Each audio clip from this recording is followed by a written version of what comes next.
gal tada pradžiai norėčiau jūsų tokį klausimą užduoti, kuris kaip būtų ir įvadas ir susipažinimą. Sakykite, kaip jūs manot, reiškia priklausomybė šiais laikais, apskritai priklausomybės yra problema? Ar tai yra didelė problema? Didelė problema, ar ne? Ir tada mes iš tikrųjų kalbam apie ką? Mes kalbam apie mažus vaikus, kurie ateis į pasaulį, kuriame priklausomybės yra problema. Ir kad tai yra problema, kiekvienos dienos situacija patvirtina, važiuodama Šipyliaus į Kurą, prieš mane buvo moteris, kuri pirko pirmiausia energetinį gėrimą, tada pirko tabako, tą užpildą vadinamąjį, ir buvo įdomi situacija, klausė, 13, 3? Ne, sako 13.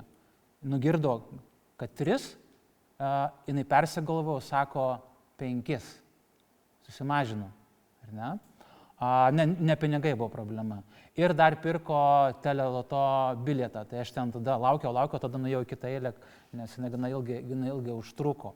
Mes turim saugusį žmogų, kuris, sakykime, pasakytume, negali vertinti, bet atrodo, toks įspūdis yra, kad yra tam tikrų savireguliacijos problemų. Ir jeigu mes nepradėsime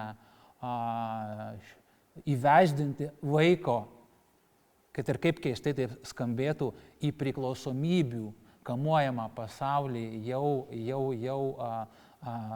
jau ankstyvoje vaikystėje, tada gali būti truputėlį per vėlu. Ir tai yra kalbant ir apie visus dalykus. Čia viena mano bičiulė atsiuntė tokią skaidrę, ar ne, kad atrodo praėjo tik tais 50 metų ir vaizdelis prie šeimos stalo, kur susirenka šeima, truputėlį pasikeitė. Ir garbinimo objektas taip pat pasikeitė.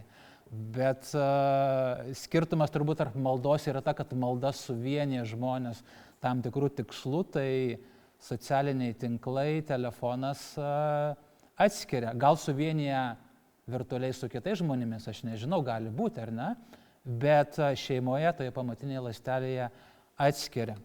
Ir iš tikrųjų, ką rodo studijos, kurias mes peržvelgėm naujausios, tai pirmiausia rodo, kad iš tikrųjų tikrai tėvams nepriklausomai nuo to, iš kokį jie turi socialinį ekonominį statusą.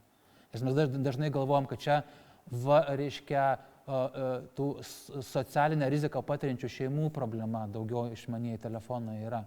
Ne, tyrimai rodo, kad nepriklausomai nuo socialinio ekonominio statuso visiems tėvams yra sunku nustatyti taisyklės. Visi jie kovoja su vaikų įnikimu į medijas. Nes jinai lankėsi mano žmonos sesuo pas mus svečiuose ir pasakojo, kaip jos paauglys susitaupęs pinigus, nuvogęs juos nuo maisto. Čia irgi problema, ar ne? Dievai duoda maisto, jo vaikas nevalgo, tai kenkia jo sveikatai, bet pinigėlius pasilieka, kad susitaupytų modemui geram ir nusipirko tą modemą. Mama jau neišmetė, bet nustatė sąlygas ir kiekvieną dieną, ir būnant, kai jinai svečiavosi, jinai po darbo užsuko, reiškia, paskambino vaikas ir paklausė, kada jinai grįž, nes žino, kad tik tai grįžus namo galės paimti modemą ir įsijungti internetą ir tuo internetu naudotis. Ir tai yra mama, kur yra teisininkė ir dirba ministerijoje. Tai reiškia, ta problema yra visuotinė, tai yra globali. Tai nėra tik, reiškia, tos šeimos, kurios priklauso tam tikrai socialiniai rizikos grupė, ar ne, turi specifinių faktorių, kurie įtakoja. Bet kad tai yra problema, iššūkis visom šeimom, tai yra faktas ir kiekvienas gali turbūt paliudyti. Ir taip pat, ką sako tyrimai, tai kad visgi esant tokio masto problemai arba situacijai, tai jau nėra tik pačių tėvų atsakomybė. Kitaip tariant, tėvams yra reikalinga pagalba. Taigi ir ta pagalba, kaip šitas projektas, teisingas, manyčiau, ne visada valstybė teisingai pinigus paskirsto ir teisingus dalykus užsako, kartais kažkokio visokiam nesąmonėm išmeta pinigėlius, ideologiniam nesąmonėm, bet šį kartą labai tikslingai ir teisingai įvertinusi Lietuvoje atliktus tyrimus, suprato, kad reikia pradėti medijų naudojimo prevenciją ankstyvoje vaikystėje, jau iki mokyklinėme amžiuje. Ir tam buvo skirtas visas šitas, kaip Simonas minėjo, visas mūsų darbas. Taigi be valstybinio sektoriaus įsitraukimo šita problema negali būti sprendžiama. Ir šitoje vietoje visos viltis ir žvilgsniai į jūs, nes jūs esate atsakingi už visuomenės sveikatos priežiūrą. Ir jūs, turėdami specialių žinių, turėtumėt užsiimti edukaciją, nors visuomenės sveikatos specialistas pagal apibrėžimą nėra pedagogas, ar ne? Bet mes visi esame pedagogai. Ar savo šeimoje, arba aplinkoje, ar kur nors. Per rinkimai buvo dabar, visi buvom pedagogai, kuri partija yra geresnė, mokinom, ar ne? Tai vat, jūs esate taip pat pedagogės. Savo aplinkoje, savo ugdymo įstaigoje. Ir dabar aš gal norėčiau tokį dalyką padaryti, yra trijų spalvų šitie. Ir aš norėčiau, kad tada paimtumėte ir užrašytumėt savo vardą ant tos spalvos, kuri iliustruoja ne jūsų, o jūsų patirtį ar jūsų ugdymo įstaigoje ir įstaigose, kuriuose dirbate, tai yra iki mokyklinio, prieš mokyklinio ugdymo įstaigose, ar yra medijų naudojimo problema, ekranų naudojimo, telefonų naudojimo problema, ar ne? Tai čia bus čia du zuikius nušausim, žinosiu jūsų vardą ir žinosiu tada tą kontekstą, koks yra. Čia ne apie jūs bus spalva. Tai toksai smėlinis problema yra minimali, geltonas reikėtų susirūpinti ir raudonas, kad problema yra nemaža, kad jinai yra didelė, ar ne? Tai aš tada į vieną į kitą pusę siunčiu ir jūs... Ne, šeimoje. Ugdymo procesą mes atskirai pakalbėsim, ar ne? Šeimoje, jeigu jūs dirbate, matote, ar ne, jeigu tenka susidurti, ką jūsų patirtis sako, dirbant su ugdymo įstaiga, visgi matote, ugdymo įstaiga yra darbas, yra reglamentuojamas daugiau, ar ne? Ir čia ta prasme jau tas arba nesilaikymas reglamentavimo, arba reglamentavimo stoka yra kitas dalykas, ar ne? Čia apie tai irgi mes turime pakalbėti, bet aš kalbu apie visuomenę. Apie šeimas, su kuriuom susidarėte, ar ne? Tai turite rašiklių? Gerai. Prašau. Nematom, nieks nepaėmė raudonos spalvos. Ir tai yra gerai. Bet yra geltonos spalvos dominuoja ir smėlinė spalva mažiausia. Dabar noriu paklausti, kur smėlinė spalva. Ar tai yra įstaigos turinčios kažkokį specifinį pobūdį, pavyzdžiui, ar privačios, ar tam tikrą mokymo formą išpažįstančios, ar tai yra standartinis paprastas valstybinis darželis? Standartinis paprastas. Didelis, mažas. Didelis, ne?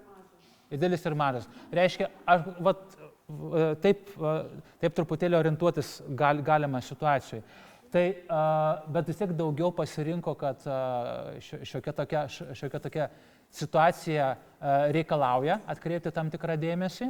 Na ir galiu pasakyti, kad nieko nenustebinot manęs šituo, nes probleminių medijų naudojimo ir po to priklausomybės nuo medijų problema iš tikrųjų aktyvuojasi labai stipriai pradinio ugdymo įstaigoje, 1-4 klasėje, o tampa jau rimta visuomenės sveikatos problema, ankstyvoji paauglystė ir tada sprendžiasi tas klausimas, ar ta problema gilės, įgaus priklausomybės bruožų, ar jinai įsispręs. Ir tyrimai taip rodo, kad maždaug tas 11-10 metų yra tas lūžis, kada paaiškėja, ar susitvarko su situacija pats vaikas, ar jau nebe.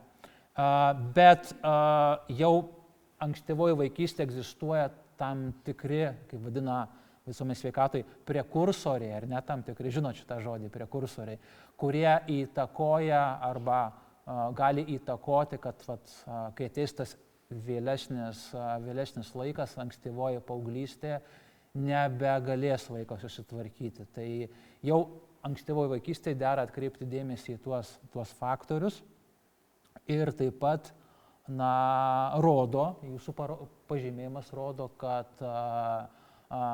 reikia iki mokykliniam prieš mokykliniam amžiui reikia imtis tam tikrų veiksmų, turėti tam tikrą veikimo strategiją, kad problemų vėliau nebūtų. Ir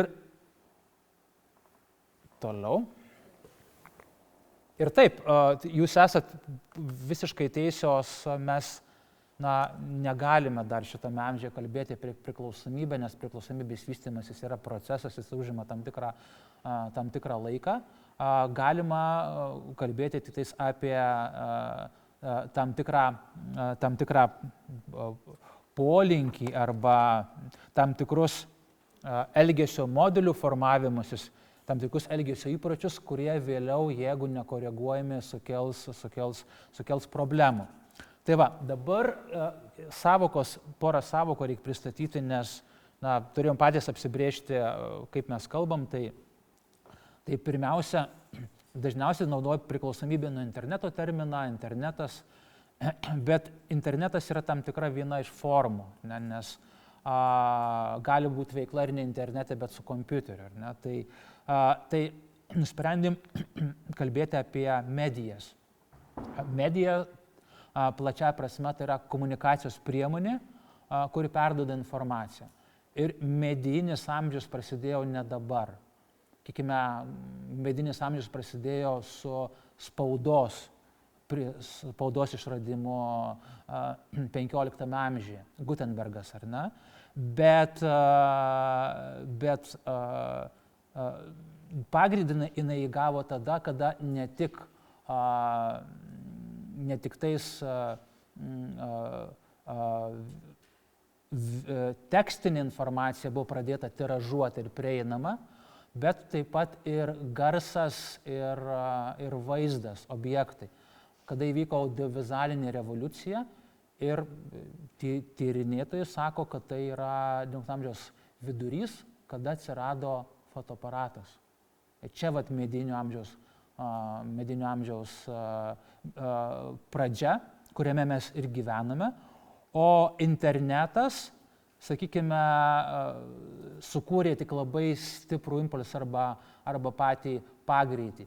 Aš dar prisimenu labai iš savo vaikystės, dar mano mama susirūpindavo dėl to, ar aš ne per daug žiūriu televizoriaus, ar ne, būdavo tokių dalykų.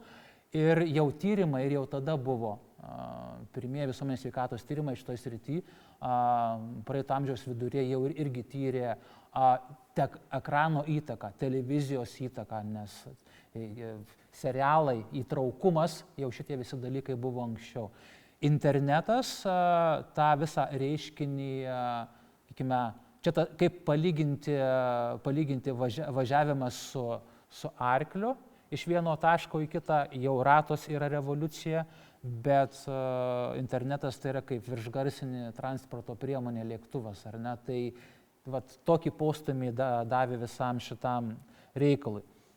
Tai pagal mūsų apibrėžtį medija tai yra, reiškia, bet kokia priemonė. Ir turite bet kokią priemonę, kuri komunikuoja audiovizualinį turinį. Ir kai kalbam dabar apie ekrano laiką, dažnai šita savoka yra vartojama, tai reikia turėti omenyje bendrą ekranų laiką.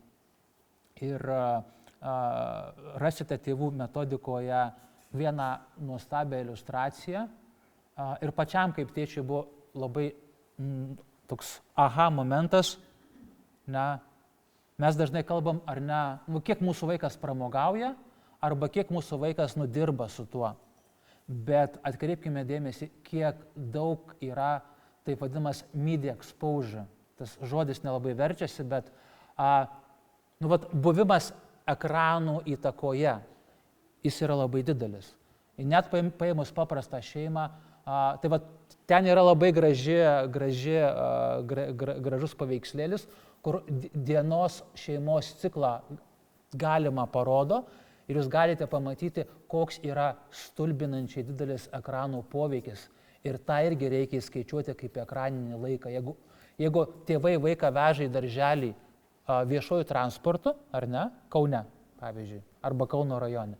Ir viešam transporte dabar visur yra ekranai, kur eina reklama. Ir ar yra šeimai palankus transportas, kuriame nėra ekranų? Bet tai yra ekranas, kurį vaikas žiūri. Tėtis, mama galbūt žiūri savo mobilų telefoną, vaikui neduoda, bet jis turi ką stebėti. Ekranai yra gydymo įstaigose, valstybinėse įstaigose atsiranda ekranai, bibliotekose ekranai. Tai tą reikia įvertinti tą totalumo efektą, kiek mes iš vis to ekraninio laiko patirime. Ir kai skaičiuojame, kai yra rekomendacijos, kurios sako, žinote, ten per dieną nedaugiau kaip valandą, ten prieš mokyklinukam galbūt 2, tai čia neina kalba apie mokymosi laiką, čia eina kalba apie visą ekraninį laiką. Tai pagalvokite, ar tikrai standartinė šeima ar į tuos rėmus telpa, turbūt kiekviena viršyje. Tai PSO irgi nustatydama tas sakykime, rekomendacinės valandas, ar ne, jinai puikiai supranta, kad tikrai ta problema yra pakankamai didelė. Gerai. Tai visos medinės priemonės yra ekranas, nepriklausomai nuo naudojimo pobūdžio. Aktyvus, pasyvus naudojimas, pramogos tikslu, mokymo tikslu, nesvarbu. Viską mes skaičiuojame. Ir tai yra bendras ekraninis laikas, pagal kurį mes turime vertinti poveikį vaikui. Nes tyrimai labai aiškiai rodo, kad ir pasyvus žiūrėjimas turi tikrai didelę įtaką. Dabar priklausomybės, ar ne? Pradėti turėtume nuo priklausomybės. Tai manau, kad apie priklausomybės jūs esate labai daug girdėję. Gal tik tais, čia vienas iš galimų pabrėžimų priklausomybės, gal tik pasakysiu, ar ne, kad labai skirtingos teorijos sako, kokia yra priežastis priklausomybių. Taip yra 2 priklausomybių rūšis, žinote, medžiagų ir elgesio priklausomybės, kalbama apie elgesio priklausomybės, tai aš nedetalizuosiu, bet klausimas, kas yra tas trigeris, dėl kurio priklausomybė atsiranda, ar ne? Ar tai yra malonumas, siekis kuo didesnio malonumo, ir tada ta išsiderinusi dopamino kontrolė, kad tu nori vis daugiau, nes tas malonumas netenkina. Ar tai yra sutrikusi impulsų kontrolė, tai yra savireguliacijos problema. Tai čia 2 pagrindinės tokios teorijos, kurios irgi diskutuojama priklausomybė nuo ekranų. Ar tai yra dopamino siekis, ar ne didesnis, ir stresą nuiminėti stipresniu malonumo šaltiniu, ar tai yra sutrikusi impulsų kontrolė. Atsakymo yra vienos ir kitos teorijos šalininkų. Bet čia yra, keletas aspektų, kurie svarbus ar ne. Tai tas siekis pabėgti nuo realybės ir priklausomybė dažniausia gali sukelti bet kokią priemonę. Netgi, šaltas dušas. Žmonės, kurie bėga nuo priklausomybės, jie nori priklausomybę užmušti kitų dalykų stipresniu ir atsiranda kitas dalykas. Tai yra tokia knyga gera, dopamino kontrolė, labai rekomenduoju. Labai aiškiai parodo, kaip vieną priklausomybę pakeičia kita labai specifinė priklausomybės forma. Pavyzdžiui, šaltas dušas. Ne? Ir tada į šaltesnį vandenį, ledų įsidedi, kad efektą tą pajusti, dopamino antplūdį pajusti. Tai pirmiausia, bet kokia priemonė, kuri sukelia tos nuotaikos pakeitimus gali būti. Ir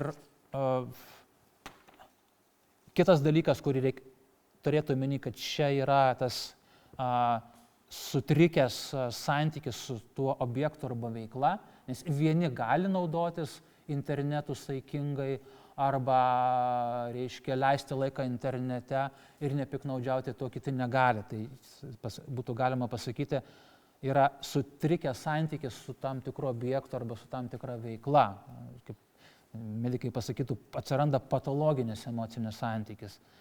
Ir tikslas visgi yra, nieko mes nedarome tam, kad būtų blogiau, mes viską darome, kad būtų geriau. Tai iš esmės yra, siekime mes, norime pasiekti tam tikrą būsenos arba savijautos pasikeitimą, kitaip tariant, į gerąją pusę. Atsakymas slypi tame, o nuo ko mes norime pabėgti šitoje vietoje. Tai dabar toliau.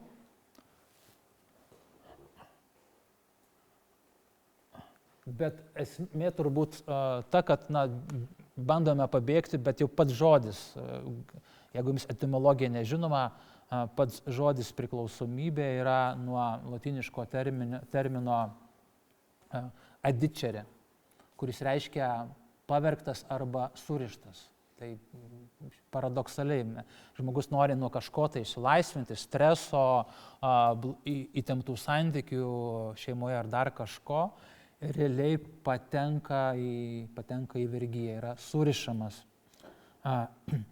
Ir priklausomas asmuo, kuris negali savęs valdyti. Tai būtų trumpai labai tiek, nes manau, kad daug jūs esate apie tai girdėję, bet reiktų dar trumpai apie tai, kokia dabar yra situacija, nes elgesio priklausomybės medicinoje nėra toks, kaip sociologijos, sakykime, kaip žodis priklausomybė jau labai seniai naudojamas psichologijoje, bet užtrunka laiko, kol kažkoks tai reiškinys yra mediciniškai pagrindžiamas, įrodomas ir klasifikuojamas kaip sutrikimas arba kaip liga. Tai dabar, ką mes turime duotuoju momentu, elgesio priklausomybė kaip tokia, kaip kategorija 2013 atsirado, tai labai neseniai. Ir iki šio laiko du pagrindiniai dokumentai, tai yra Tarptautinis psichinių ligų registras, kuriame registruojami psichikos sutrikimai, ir Tarptautinė ligų klasifikacija, kuri taikoma Lietuvoje, čia yra amerikietiška klasifikacija, čia yra PSO klasifikacija, yra įtraukusi jie abu registrai yra įtraukę ir yra sutarimas, kad yra bendras sutarimas, kad yra lošimų sutrikimas. Galim sakyti, tai jau visuotinai yra priimta, kad turime lošimų sutrikimą, kuris moksliškai yra tam tikra simptomatika, diagnostika, etiologija aiški, tai yra kaip jisai išsivysto, ir taip pat sprendimai, kaip būtų galima paveikti. Tačiau visi kiti, čia, kad ir čia įrašyti, tai dar yra labai daug klausimų. Pavyzdžiui, internetinių žaidimų sutrikimas, nors yra ir įrašytas, bet įrašytas kaip diagnozė, kuri dar reikalauja mokslinių tyrimų patvirtinimų. Kokia simptomatika yra, pagal ką atpažinti, ar ne? Koks yra tas, ar turi tam tikrą neurobiologinį pagrindą, ar ne? Taip pat kiti dalykai, kurie, sakykime, trukdo kažką įtraukti arba neįtraukti, galbūt ir pakaktų mokslinių duomenų, bet ir moksle yra tas dalykas, kad yra tam tikri interesai. yra pavyzdėlis kompulsyvaus seksualinio elgesio sutrikimas. Turėjo čia būti rašyta priklausomybė nuo pornografijos. Nėra to dalyko. Buvo sutarta, toks sutarimas, kompulsyvus seksualinio elgesio sutrikimas. Ir kodėl? Yra tam tikros ir kultūrinės priežastys ir tam tikri interesai. Gyvenama visuomenė, kurie šitoj vietoj normalizuoja pornografijos reiškinį, taip pat turime labai stiprią ir didelę pornografijos industriją, tai yra labai dideli pinigai. Ir būtent dėl to į DSM panašaus pobūdžio diagnozė ir nebuvo įtraukta, o TLK jinai po ilgų diskusijų atsirado. Tai yra taip pat ir, sakykime, tam tikras pasipriešinimas tą reiškinį, kurį mes realiai stebime ir matome, įtraukti pripažinti, kad tai yra problema. Ir tai yra blogai. Tai yra blogai, nes puikiai suprantat, kai atsiduria dalykas, kai atsiduria čia, tada jau tu gali teisėtai gydyti, taikyti intervencijas. Kol to nėra, tokia yra pilkoji zona, ar ne? Ir kalbant apie pornografijos prevenciją, ar ne, dažniausiai kalbame apie, sakom, kad vaikams yra negerai, bet suaugusiems, suaugę yra suaugę kaip ir nieko, ar ne, kaip su alkoholiu. Vaikams galbūt ne, bet suaugusiai kaip ir galėtų. Bet dėja nuo pornografijos priklausomybės labai daug jaunų žmonių suaugusių kenčia ir sukelia jiems didelės pasekmes ir santykiuose su kita lytimi, su šeimos tvarumu ir kitais dalykais. Ne viena šeima išyra. Tai atsisakymas dėl kultūrinių arba ideologinių priežasčių kažką tai pripažinti, jisai nenaudingas tai visai visuomeniai. Einam prie to specifinio reiškinio kaip priklausomybė nuo interneto. Tai čia tokios Kimberly Young pradėtos studijos ir jos nukaltas terminas priklausomybės nuo interneto. Mes visgi linkę esame naudoti truputėlį kitą terminą priklausomybė nuo medijų. Ar ne? Nes, matot, apibrėžimas yra Amerikos psichologų asociacijos. Pirminiam variante jis buvo apibrėžta kaip elgesio modelį, kuriam būdingas besaikis arba įvairus naudojimasis kompiuteriu internete. Tai čia 15 metų versija buvo. 18 metais atsiranda ir neprisijungus prie jo. Tai nelabai su internetu, mes internetą suprantam kaip prisijungimą. Tai iš esmės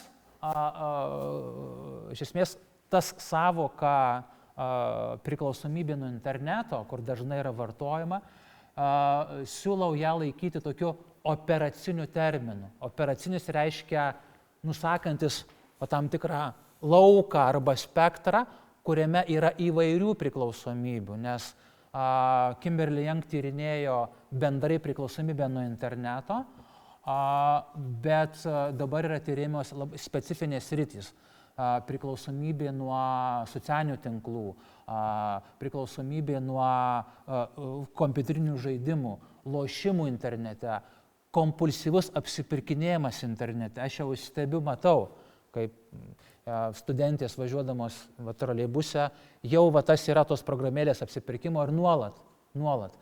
Ir ten tas rinkodara yra, ar ne, pasiūlymas yra, atsako tik tais reikia ir tikrai turėsime tų problemų, kad aš negaliu nenupirkti dar vienos suknelės arba dar vieno švarkelio. Atrodo keista, kaip čia galėtų būti priklausomybė, bet tyrėjai apie tą dalyką kalba. Kai mes vartojam terminą priklausomybė nuo interneto, tai du dalykai. Pirmiausia, metodikoje. Tai analogiška priklausomybė nuo medijų, tai yra sinonimai. Internetas arba medija, apibrėžimas sako, kad tai galima naudoti kaip sinonimus, nes medija yra platesnis terminas. Ir antras dalykas, priklausomybė nuo medijų yra toks operacinis terminas, kuris reiškia spektrą priklausomybių. Tai yra įvairių galimybių, kaip gali, kalbant apie audiovizualinį turinį ir santykį su juo įsivystyti priklausomybė. Dabar kitą aspektą, kurį dar reikia pabrėžti, irgi. Pradžioj buvo manoma, kad pati problema tai yra priklausomybės objektas, tai yra pats internetas kaip toks. Tai reiškia apribok internetą ir tą problemą išspręs. Dabar jau yra linkstama kalbėti truputėlį kitaip ir laikyti, kad didesnė problema šitoje vietoje yra ne internetas yra tik forma, ne? Bet pats interneto turinys yra priklausomybės objektas, o ne pats internetas kaip toks. Bet ką tikrai galime pasakyti, kad internetas atliko mediatoriaus vaidmenį, dėl to tą žodį medijos mes ir naudojame. Tai yra medija. Jisai atlieka tarpininko su priklausomybė vaidmenį.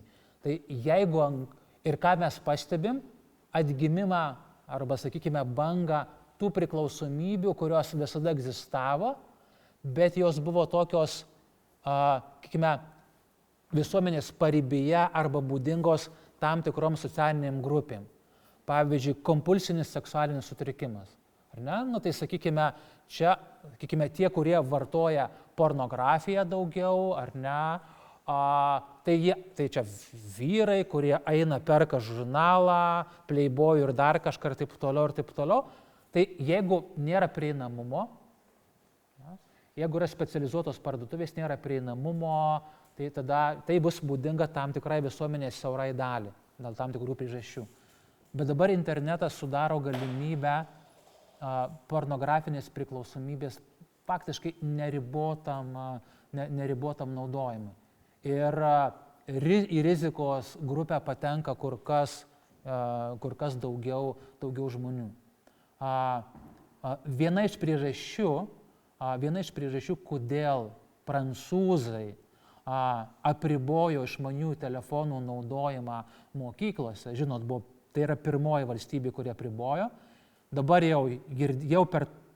čia buvo prieš porą metų, dabar jau ir Švedija, ir Danija, ir Olandija paskutinė, ir Jungtinė karalystė. Čia kalba apie vidurinę mokyklą, iki 8, nuo 1 iki 8 klasės.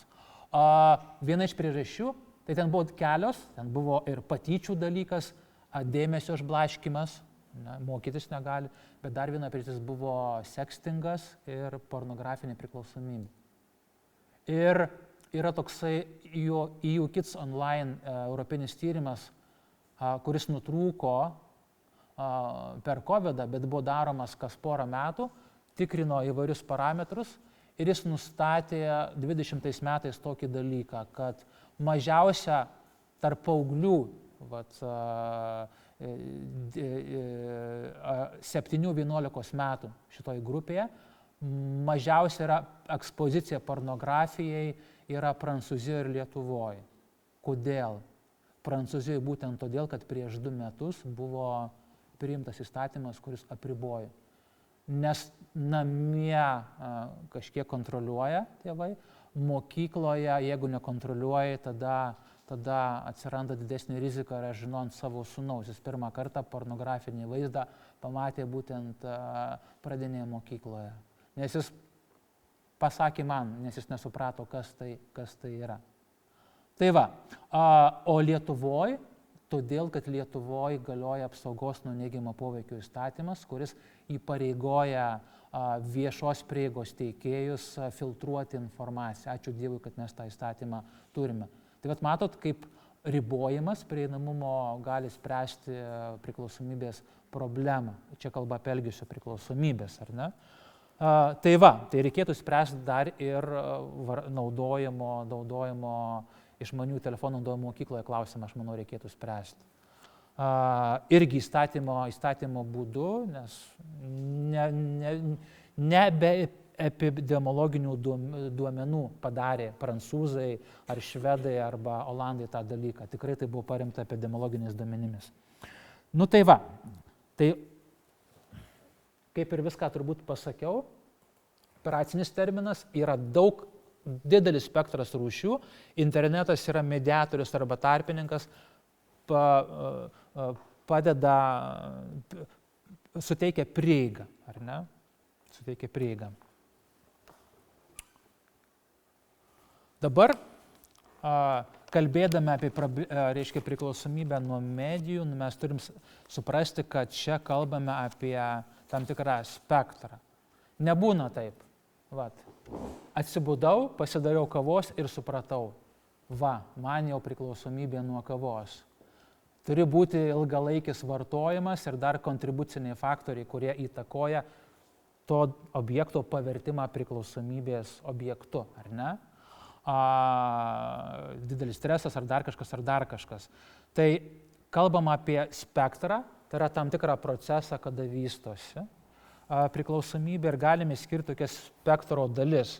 Normalus medijų naudojimas, probleminis medijų naudojimas ir priklausomybė nuo medijų. Dabar, kalbant apie ikimokyklinį priešmokyklinį amžių, tai va čia yra įrodymas, ar ne?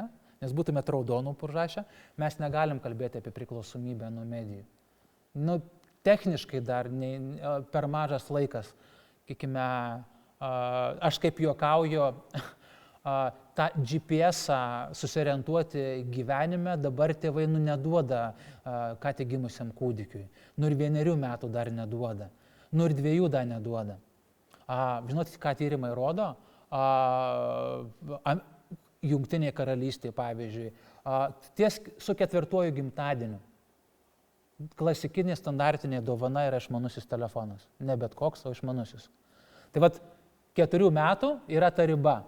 Ir aš taip juokauju, reiškia, normaliai vaikas augdamas, jis turi išmokti susiorientuoti erdvėje, ar ne, suprasti, kas jis yra, kad čia yra mama, kad yra tarp jų atstumas, tai jie netapatus, kad esu aš, kad yra šeima, kad yra aplinka. Čia kas vyksta. Tai čia yra kaip orientavimas į sportas, vystymosi eigoje, orientuojasi. Ir tada, žiūrėkit, ties 3-4 metais mes taiga duodame naują priemonę orientavimuisi. Ar tai gali išmušti iš to orientavimuisi natūralaus, kuris vyksta? Be jokios abejonės, kad gali išmušti. Ir tai aišku, kitą aspektą reiktų paminėti, kad tėvai dažnai sako, mano vaikas yra priklausomas nuo interneto. Ne? Arba jisai apsėstas tuo internetu, zyzia tuos filmukus. Tai čia reikia suprasti, kad tai yra standartinė tėvų kalba. Priklausomybė, kaip buitinis terminas, ar ne, tai tas, į ką tu kabiniesi. Tai kai tėvai sako, išreiškia nerimą jums, ar ne, kad vaikas galbūt yra priklausomas, tai čia yra ne mediciniškai suprasti reikia tą pasakymą, bet, sakykime, kaip bendrinės kalbos savoka, tokį frazeologizmą, sakykime taip, kuris indikuoja problemą, bet tikėtina, kad priklausomybės nuo interneto ten dar tikrai nėra pagal amžių.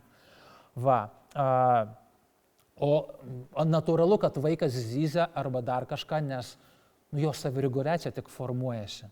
Tai natūralu, kad tu turi padėti ir kad tai yra darbas ir sunkus darbas, ir brėžti ribą ir padėti vaikui gauti atlygį už teisingus dalykus ir nedaryti jam to pastiprinimo psichologiškai ten, kur nereikia. Tai yra tai tavo kaip tėčio ir mamos darbas. Bet kartu, jeigu tėvai taip sako, tai jie kartu išreiškia ir tai yra pagalbos šauksmas. Padėkit man, akivaizdu, jam trūksta, vadinasi, žinojimo ir tam tikros pagalbos reikia. Dabar, ankstyvoji vaikystė mes negalim dar kalbėti apie priklausomybę, galime kalbėti tik polinkį apie tam tikrą polinkį, tam tikrus ankstyvuosius rizikos veiksnius, tam tikrus, kaip kalbėsiu vėliau, teoriją pristatysiu, tiesioginius veiksnius, kurie labai tiesiogiai gali įtakoti, susijusius su santykiais šeimoje ir taip toliau, tos vadinamosius prekursorius, kurie rodo, kad jeigu nieko nebus daroma, tada ankstyvoji paauglystėje mes tą problemą turėsim. Dabar kitas aspektas, yra dvi sąvokos. Probleminis medijų naudojimas yra perteklinis. Kartais galima vartoti kaip sinonimus, probleminis, perteklinis, bet tai nėra visiškai ta pačios sąvokos, nes perteklinis jisai sieja tik tais probleminį medijų naudojimą sieja su vienu faktoriumi laiku. Na ir standartiškai PSO ir Lietuvos mokslininkai Vatysienė dažnai ir, kurie atliko tyrimus iki mokyklinio ir priešmokyklinio amžiaus vaikų ir pradinukų, tai pagrindinį faktorių, kaip laikė būtent laiką, matavo, kiek laiko praleidžia vaikai su telefonu ir kokį tai poveikį turi vaiko fiziniai, psichiniai sveikatai. Tai laiką mes, aš siūlyčiau, turėtų omeny vis kelis kriterijus. Laikas yra taip kaip kriterijus, bet vien laikas dar nediagnozuoja ir nedeterminuoja problemos. Ilgalaikė ekspozicija, ilgą laiką be saiko naudojimas jau galim sakyti, tada koreliuoja, tai jau yra problema. Bet vien pats perteklinis naudojimas dar nėra problema, pats iš savęs. Bet čia yra indikacija, kad kai turime perteklinį, tai reikia irgi kažką daryti. Dabar kitas kriterijus yra, kuris indikuoja probleminį, tai yra pobūdis. Galbūt, laiko limitai yra geri, bet pats pobūdis yra ne tas. Ir iš vaiko kalbos galite atpažinti, kad yra įninkimas į kompiuterinius žaidimus, nes kalba personažų kalba, ar ne, arba iš piešinukų galima atpažinti, kad kampuotus piešia, pimpačkiukus ir taip toliau, arba kompiuterinių žaidimų žaidėjus, arba iš leksikos vartoja terminus, kurių vaikai neturėtų vartoti, ne, seksualinius terminus. O dabar man pasakojo, mano žmona dirba darželyje, ikimokyklinio ugdymo auklėtoja. Tai irgi nauja grupė yra, ne jos kitoj grupėje ir matosi problema susijusi būtent, nežino dar, kalbėsis, bet atrodo, kad ekspozicija yra būtent seksualinio turinio. Vaikai labai susirūpinę, labai jautriai susirūpinę tualeto reikalais, kalbėtis apie tai, juokauti yra. Šiaip analinė stadija raidos yra, bet čia jau yra per daug matosi per didelis susirūpinimas, tada auklėtojai, atsiprašau už tą žodį, į užpakaliuką bučiuoja, pribėga ir bučiuoja užpakaliuką. Kodėl tas elgesys? Nebūdingas, ar ne? Tai tokių dalykų yra, ir kurie rodo, kad gali būti pobūdis irgi yra problema. O trukmė gali būti tik tais tėtis vakare grįžęs namo įsijungė, pažiūrėti filmą, atsipalaiduoti. Ir jis net, o čia vaikas žaidžia ir jis net nesuprato, kad vaikas irgi žiūri. Ir pasyviai, net žiūrėdamas, jis vis tiek žiūri. Tai ir galiausiai turbūt, reiškia, ką mes siūlome, kad visgi probleminis, kai kalbame probleminį, mes turime, tai yra tam tikrą funkcionavimo sutrikimą. Vienokį arba kitokį sutrikimą. Dabar čia aš jau rodžiau, sakiau maždaug, čia PSO rekomenduojamas visas ekrano laikas, ne tik tais pramogoms arba tik darbui. Ir, sakant, jeigu galima mažiau, tai yra galima mažiau. Lolita turbūt dar, Jolita apie tai pakalbės, bet vienas iš svarbių dalykų, ar ne, kad darželė būna, taip yra turbūt, kad namie būna vienas gyvenimas, o darželė yra kitas gyvenimas. Ir mano žmona irgi pasakoja, sako, tu savaitę laiko su vaikus sustatai, cituoju ją, ateina pirmadienį kaip nutrūkę nuo grandinės. Yra tokia patirtis. Kodėl? Visai kitas režimas. Yra tas skirtingi režimai, kur darželiai vis tiek tėvai nori, aš sakau, tai ką tėvai nenori, kad vaikai išmoktų taisyklių.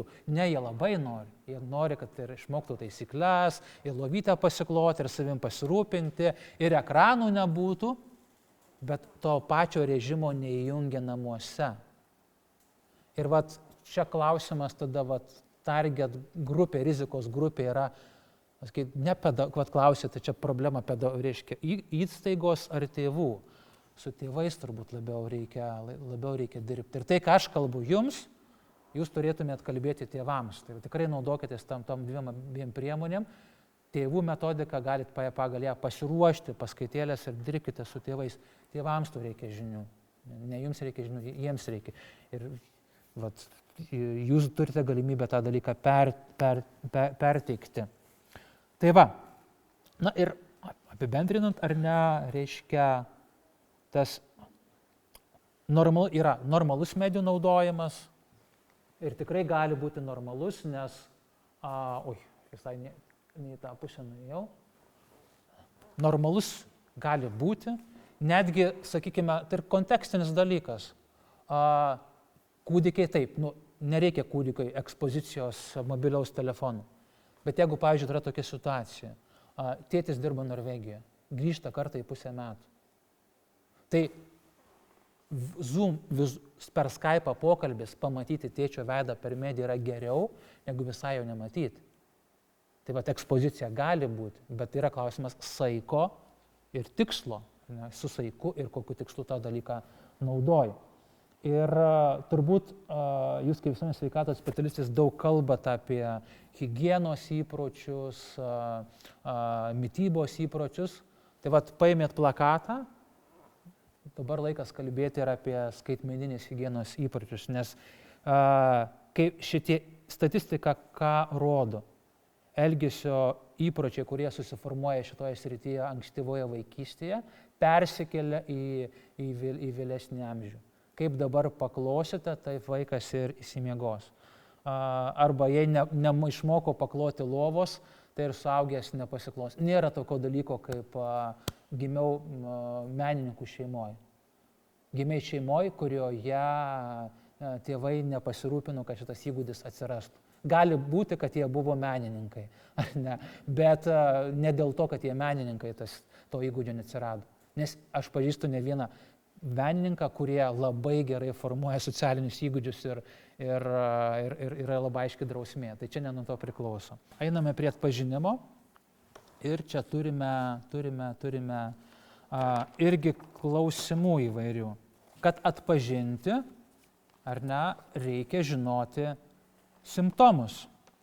Simptomus, kad žinoti, aš negaliu juos, sakykime, išlaužti, kaip man atrodo, kad yra simptomas. Man atrodo, kad čia yra simptomas. Taip nebūna. Mokslas turi tyrimais pagrįsti, kad tai yra simptomas ir nustatyti simptomų rinkinį pagal tų simptomų rinkinį, kad būtų galima diagnozuoti. Tai kalbant apie elgesio priklausomybės atpažinimo kriterijus, tai iš esmės, ką aš sakiau prieš tai, realiai yra sutarta dėl vienos priklausomybės, tai interneto lošimų priklausomybės ir jos kriterijai kaip yra. Kitur dar nuomonės dėl kriterijų yra tik seksualinio kompulsinio sutrikimo, tai kitų yra dar diskutuojama, dar tikslinama. Bet kalbant apie priklausomybę, sakykime, nuo medijų, tai iš to, ką mes tyrinėjom, ar ne, tai prieiga, klausimas, kaip jūsų praktinė veikloje, kaip atpažinti, kaip iki to prieiti, ką pasiūlyti jums, kad padėti jums atpažinti, tikrai yra didelis procesas. Ar ne? Ir pirmiausia, ką mes pamatėm, kad reikalingi tam tikri kriterijai. Pagal tuos kriterijus tada jau galima formuluoti tam tikrą klausimyną, kurį pirmiausia pritaikai diagnostiniu tikslu, tada pritaikys diagnostiniu jį galima adaptuoti ir pritaikyti ir jau darbui prevencijos tikslu. Tai va čia yra visas gana ilgas procesas. Iš to, ką mes radom Lietuvoje, tai iš esmės mes radom du įrankius. Tai aš juos pristatysiu. Du įrankius. Vienas kol kas dar yra galimas naudoti tik tais labiau teoriniam, moksliniam lygmenyje, su specialisto pagalba, klinikinio specialisto pagalba galima bandyti įtaikyti kaip individualų diagnostinį instrumentą, bet nėra galima taikyti kaip atpažinimo priemonės, taip griežtąja prasme, taip jau laisvai naudoti vat, jūsų darbe. Bet ir taip pat turime tokias orientacinės gairias, kurios gimė iš 6-7 metų Romos Jusienės šitoje vietoje darytų tyrimų. Tai konsultavome su ja ir jos nuomonę, jos parengtus klausimus skirtus vaikų tėveliams, juos galima naudoti kaip atrankinį kriterijų, įvertinant problemą ir taikant individualios ir bendrosios prevencijos priemonės. Tai apie tai plačiau po to pakalbės Jolita. Bet, kaip minėjau, ką noriu, kad pajaustumėt, kad yra problema šito elgesio priklausomybė atpažinimo kriterijų, nes dar tų standartizuotų tyrimais patvirtintų įrankių nėra sutarta dėl kriterijų. Kitas dalykas, skirtingai nuo medžiaginių priklausomybių atveju, tie įrankiai sunkiau prognozuoja, nes gali būti pašalinių dalykų, arba kontribucinių vadinamųjų veiksnių įtaka, šalutinių veiksnių įtaka, kurie įtakoja. Ir pavyzdžiui, elgesio ir emocijų sutrikimas, santykis tarp elgesio priklausomybės nuo medijų ir elgesio ir emocijų sutrikimo.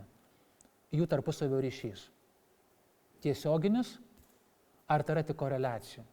Mes žinom, turbūt yra pastebėję, galbūt iš darbo esate, kad vaikas, kuris turi elgesio ir emocijų sutrikimų, jis turi didesnį polinkį. Ir jeigu jis patiria tą media exposure, atsiverimą medijoms, tai daugiau problemų yra su tuo. Bet klausimas, ar elgesio emocijų sutrikimai ar ne, yra priežastingai įtakoja probleminių medijų naudojimų išsivystymą ar ne. Koreliacija yra, kad dažniau būdinga, bet ar įtakoja probleminį medijų naudojimą, tyrimais dar nėra atsakyta. Tai kitas dalykas, kalbant apie ankstyvąjį amžių, čia dar yra viena problema. Paprastai dauguma tyrimų darome su vyresnio amžiaus vaikais ir paaugliais, nes jie gali reflektuoti situaciją. Tai tu gali turėti klausimyną, tu gali pasidaryti tyrimą ir žinoti maždaug užsidėjęs saugiklius, kad vaikai irgi meluoja, arba išdidina, arba sumažina savo tą santykį su medija, bet turint saugiklius, tu gali pakankamai patikimai ištirti. O dabar kalbant apie 5 metų vaiką. Ar jis negali reflektuoti savęs, trūksta kognityvinių dar gebėjimų reflektuoti save ir pasakyti apie savo santykį su medijomis. Tai šiaip nuo 10 būna jau patikimi, kai kur yra daromi tyrimai kad jau ir nuo 6 iki 10. Pavyzdžiui, Lietuvoje, kai Jusienė darė, tai jinai darė lygiagrečiai. Tėvus klausinėjo, pradinukų, ir vaikus klausinėjo ir tada lygino, ar nėra prasilenkimo tarp atsakymų. Ir jos pakankamai galima patikimai, jeigu gerai anketa suformuotuota, galima patikimai ir apklausti ir pradinukus šitoje vietoje, ar ne? Tai galima irgi pagalvoti apie kokį tokį labai rudimentinį įrankius, kuriuos gausite, pabandyti pasimodeliuoti rudimentiškai, paprasčiau bandyti paklausti vaikų, ar ne, pradinukų. Bet kalbant iki 6 metų, iki mokyklinukus, tai ten belieka tik tais tėvai, tėvų atsakymai į klausimus dėl vaiko elgesio. Tai dabar kriterijai, kurie atpažinimui, pagal kuriuos mes metodikui pateikėm skalę, tai tokia Sara Domov, jinai paėmė ir pritaikė interneto žaidimų sutrikimo diagnostinius kriterijus. 10 kriterijų. Nes jie yra gana gerai aprašyti, patikimi ir iš esmės apibrėžia vieną priklausomybę nuo medijų formą, bet dėsningumai yra ir iš esmės ir kituose. Ir pagal juos, tai va čia ką mes turim, ar ne? Susirūpinimas medijomis, vaikas nuolat galvoja apie filmuką, apie telefoną ir taip toliau, ir taip toliau. Tolerancija, vis daugiau ir daugiau, tolerancijos mažėjimas, vis daugiau ir daugiau prašosi. Tada pabėgimas.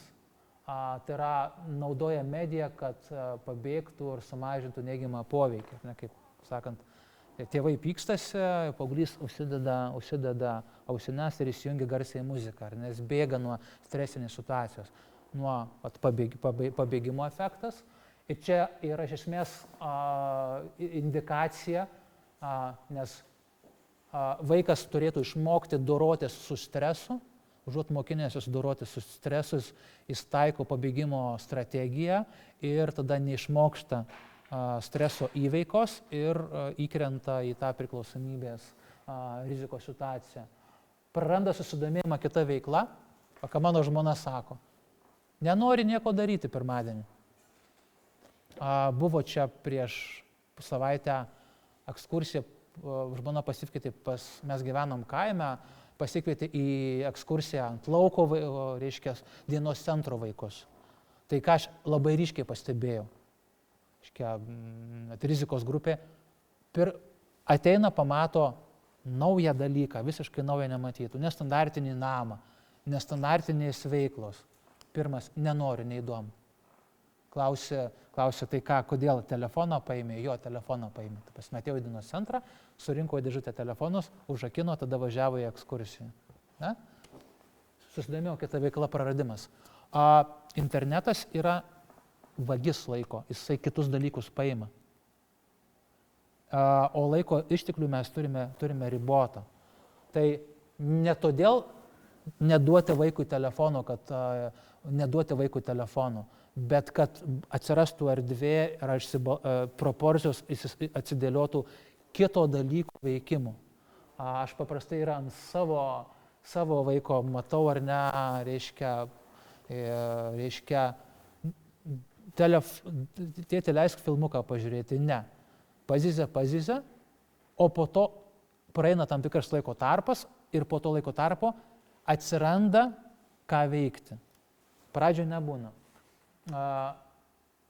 Pasitraukimo patirtis iš neigiamos situacijos, psichologinė pasitraukimo patirtis, kai neleidžiam naudotis medijomis. Aš su tavim nebendrausiu. Aš ant tavęs supykau. Pasitraukimo mechanizmas, nedavė telefoną. Naudojimo kontrolės stoka. Sutarėm pusvalandį, po pusvalandžio jisai neduoda. Ne? Ir kuo dažniau įpranta prie medijų, tuo dažniau ta kontrolė prarandama. Na ir kylančios psichosocialinės pasekmės ir kitos rimtos problemos mes kalbėsim kitoj daly. Dabar apgaulė. Apgaulė arba naudojimas arba melas, kad būtų galima naudotis ekranais. Tėtis leido. Mes su žmona turim taisyklę. Jeigu klausia, vaikas sako, tėtis leido, tai mama sako, gerai, aš tėčio paklausiu. Nes yra ta rizika, kad įsijungs apgaulės mechanizmas. Tai tai tokie kriterijai, kurie jau vaizdžiai aprašiau, kaip jie truputį predisponuoja ir turime 3 įrankius ir gal pradėsim nuo pirmosios. Kiek mes turim laiko dar? 20 minučių, gerai. Tai va. Tai pirmiausia, probleminių naudojimo vertinimo skalė. Kaip minėjau, ją sukūrė Sara Domov, jinai yra Mičigano universiteto profesorė ir jinai būtent orientavosi į ankstyvąjį amžių, nes būtent čia tyrimų faktiškai nebėra. Dėl mano minėtų priežasčių, nes neapklausiau vaikų. Dabar, ką mes rekomenduojam? Na, pirmiausia, jinai padeda įvertinti simptomų, kuriuos aš įvardėjau, dažnumą vaikams iki 12 metų. Tai taikoma ankstyvoje ir viduriniai vaikystėje galima naudoti. Ja pildo tėvai. Galima naudoti, jeigu pastebėt padidėjus susidomėjimą informaciniam technologijai, nepriklausomai nuo įrenginių. Ar tai būtų kompiuteris, ar tai planšetė, arba vaikas išmanioji lenta, po pietinėje daly paleidžia filmuką, kas nėra labai gerai, ir nori nueiti ir vaikas nenueina kitur žaisti, ar nenori nueiti žaisti. Dabar kas yra svarbu? Kaip minėjau, mes skalę išsivertėm, gavom leidimą ją naudoti kaip atrankinį instrumentą rizikos grupėje nustatyti. Tai jūs gal darželio grupę turit, tėvams duodat, užpildo, jūs matot rizikos grupę, tai matot šeimas arba tų šeimų vaikus, kuriuose gali būti rizika. Tada galite spręsti, kaip būtų galima su jais labiau padirbėti. Ar visiems skaityti paskaitą, jeigu dominuoja, ar tai grupėje orientuoti, arba dar papildomai kažko paklausti, kas būtų aktualu. Ne? Nes pastebėtina, kad vengia pripažinti tėvai, kad yra šita problema. Ne ten su valgymu ar dar su miegu, o vengia pripažinti. Ir tai yra problema. Tai per tai galite gauti informacijos. Tai kaip atrankos įrankį galite naudoti, bet ne kaip diagnostinį instrumentą. Dabar jeigu pabandysim ją pasižiūrėti, jeigu matote, kad, sakykime, reikalinga kažko parametrai pakankamai dideli, tikrai galima, jeigu yra darželėje psichologas, nukreipti pas jį, kad pasikalbėtų ir jis negalės diagnozuoti, bet jis galės, reiškia, kaip psichologas pagal savo kompetenciją įvertinti ir nustatyti papildomą kažkokį tai pagalbos darbo poreikį, arba situaciją padėti įvertinti. Va. Gerai, tai dabar mes ir šitą bandysime ir pasinaudoti. Dabar gal, reiškia, nežinau, ką turėsiu auditorijoje, tai čia taip anketa suformuluota ne tėvams, tai jeigu turite vaikų, tai pažymėkit kaip mama, jeigu vaikų neturite, tai tada gal turite, kaip įsivaizduokite, kokį nors ugdytinį, kuris yra įstaigo, ar ne, kurį jūs pažįstate, ar ne, arba artimoje aplinkoje, jūsų brolio, sesers, ar vaikas, ar ne, krikšto vaikas, kurį pakankamai arti pažįstate, kad galėtumėte į tuos klausimus atsakyti. Ne? Tai va.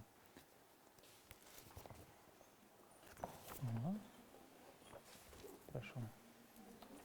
Aš jų nesurinksiu, čia liks jums, čia yra savikontroliai skirtas. Jį ir naudokite, ar ne, kaip, visų pirma, turbūt kaip tėvų savikontrolės įrankį, ar ne, tai tėtis, mama, jeigu individualiai dirbat, ar ne, užpildo ir klausiate, jeigu gal galite pasidalinti, kaip sekėsi. Gal turit kokių nors klausimų dėl to susijusių, tai tokiu būdu, ar ne, kad jų iniciatyva būtų, gali būti, kad patys tėvai ir supras, jiems ten daugiau nieko nereiks sakyti ir sakys, o ką galėčiau daryti su tuo, arba ką galėtų padėti, ar ne, tai sutikęs tėvų, kurie džiaugiasi, kad įsitaisė kameras ir kai išvažiuoja, kai vaikai lieka vieni, kad galėtų per atstumą stebėti, ką daro.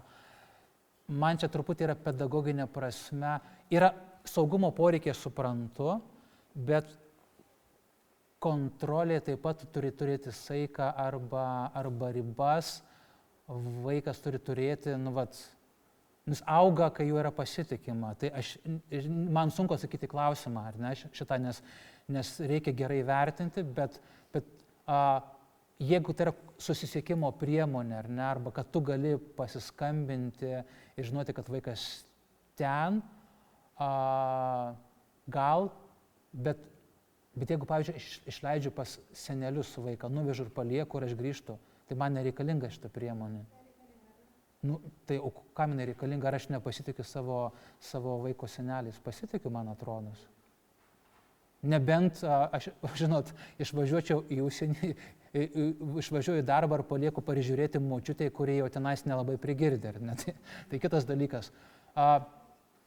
Mes dažnai su tom technologijom einame į tą zoną, kur yra dėl saugumo atsiranda per daug kontrolės. Ir čia irgi reikalingas sveikas balansas. Tai šitoje vietoje siūlyčiau pasvarstyti šitą aspektą, kiek iš tikrųjų toj konkrečioje situacijoje yra reikalinga, ar ne? Tai nes pavyzdžiui, jeigu vaikas į mokyklą eina jau mažas pats, ar ne? Ir eina ir jisai turi tą signalą išmanų, kurio galim būti signalą, užpuolimo atveju. Gali būti naudinga. Tai individualią situaciją labai reikėtų įvertinti. Bet, vaikui reikalingas pasitikėjimas.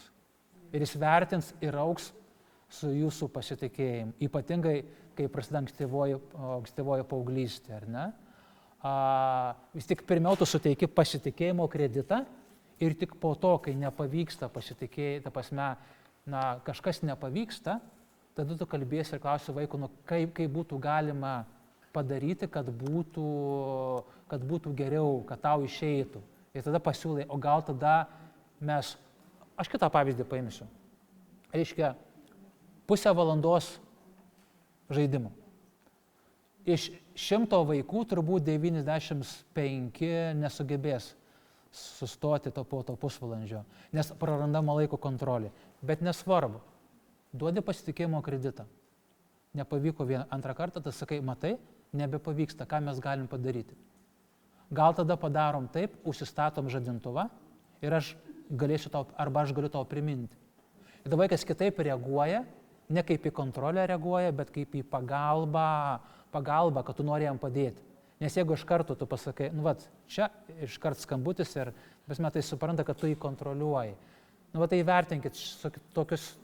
Pirmas dalykas pasitikėjimas, jeigu yra manoma situacija. Antras dalykas yra pagalba, kad būtų savikontrolė. Jeigu neįmanoma pasitikėti, neįmanoma savikontrolė, tada belieka trečias žingsnis kontrolė. Nes kontrolė tai jau tada, kada jau savireguliacijos nėra. Tai tokį algoritmą aš siūlyčiau taikyti. Mano vaikas trečiokas parodė man tą vaizdą ir aš supratau, kad yra problema, kad mokykla neturi interneto filtro, kas yra pažeidimas šiaip įstatymų, nes viešoji įstaiga turi turėti, jeigu turi viešą prieigą, turi būti interneto filtras. Neturėjo ten tokio dalyko būti. Tai tada ką? Yra problema ir eini kalbėtis. Tai mes tada buvo klasės susirinkimas ir mes kalbėjomės su tėvais ir aš pasiūliau, gal tada darom, kad nesinešam. O jeigu atsinešam, tai tada įdedam į dėžutę. Tai buvo 2 argumentai pagrindiniai buvo. Nebuvo prieš, kad visi supranta, kad neturėtų tas vaikas bet tokie praktiniai dalykai. Mano vaikui reikia taksi įsikviesti. Ta prasme, nes į mokyklą atvažiuoja, dėl saugumo atveža taksi vaiką. Tada, bet tai galima padaryti, reiškia, po pamokų ar neįsijungia, vis tiek dar tada susitvarkai vietą, susitvarkiau. Tas taksi atvažiuoja ten per kelias minutės. Tikrai nebūtina įsikviesti jau pamokos pabaigoje. Kitas dalykas, ką jūs sakėt, pasitikrinti, kad su vaiku viskas gerai. Bet sakau, aš kadangi pedagogas, tai aš abi pusės matau, sakau, gerbimi tėveliai, bet mes pasitikim mokytoją Ir čia saugu yra, ta prasme, tai jeigu kas nors tikrai nutiks, tai iš karto yra mokytojas turi kontaktus, paskambins ir informuos. Nebus tas vaikas paliktas ar ne, jis būtinai turi pats paskambinti, jeigu jis yra toj prižiūrimoj aplinkoje. Tai čia vat yra, tai vat šitos dalykus galima išspręsti. Na, kaip sekėsi? Gerai, blogai? Gal yra kas surinko 45? Ne, tai gerai, ačiū Dievui. O yra kas surinko 9? Irgi ne. Tai viskas yra normalu. Čia yra normalu, ta prasme, nes, žinot, ta kreivė hauso, ta prasme, kraštutinumai būna mažiausia, o daugiausia yra per vidurį, ar ne? Tai principas yra tas, kad kuo didesnis išreikštas balas, tuo didesnis reiškia probleminės asmeninių naudojimas. Ir jeigu yra bent 5 kriterijai čia išvardintų, kurie yra 4 arba 5, tai jau yra indikacija problemos. Ir aišku, reikia turėti omeny, kad vienas dalykas yra priklausomybė, užmiršau, kad turiu sėdėti, priklausomybė ir jos diagnostika, ir kitas yra polinkio, ar ne, probleminio naudojimo diagnostika. Tai proporcijos irgi taip pat skiriasi. Jeigu būtų 45, tai būtų priklausomybė, bet polinkis būtų truputėlį per vidurį. Tai va, ir dar tada 2 dalykai greitai, ir tada rasite šitos dalykus pas mus metodikoje. Orientacinis klausimynas, kuris yra. Čia yra klausimai, kur reikia paprasčiausiai atsakyti, klausti tėvų, jie duoda atsakymą ir vat yra pažymėti rizikos faktoriai. Pavyzdžiui, kiek valandų per dieną. Jeigu kiek mokinukas valandą ar daugiau, tai jau rizika pagal PASO gaires. Ar ne?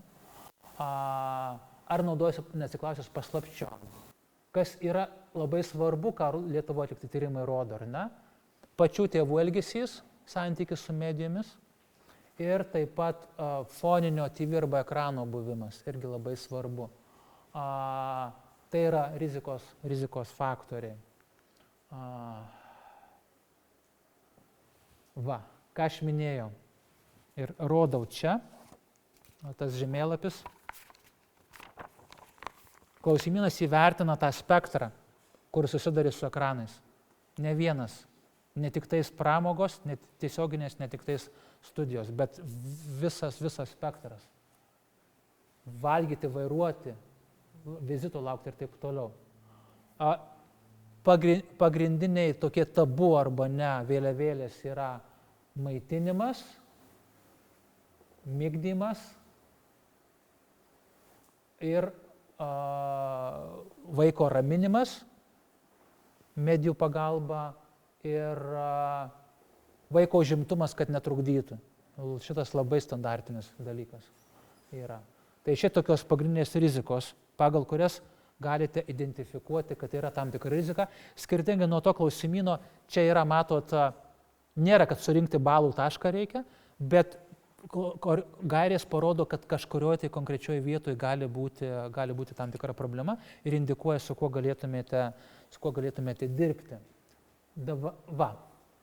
Ir šitą turiu patvirtinimą, kad galite jį naudoti individualios prevencijos tikslais, kaip Jolita pristatys popietiniai daly. Kitas dalykas, kurį galima naudoti kaip orientavimuisi situacijoje, yra vaiko elgesio aprašas. Žinot tokį dalyką? Jis indikuoja vaiko patirimus elgesio ir emocinius sunkumus. Tai kadangi yra koreliacija tarp tų dalykų, tai jūs galite atpažinti vaiką, kuris turės didesnę riziką įpulti į probleminį medijų naudojimą ir taip pat, reiškia, tas vaikas reikalaus didesnio jūsų dėmesio. Naudoti bendradarbiaujant su psichologu, kuris turi kompetenciją įvertinti.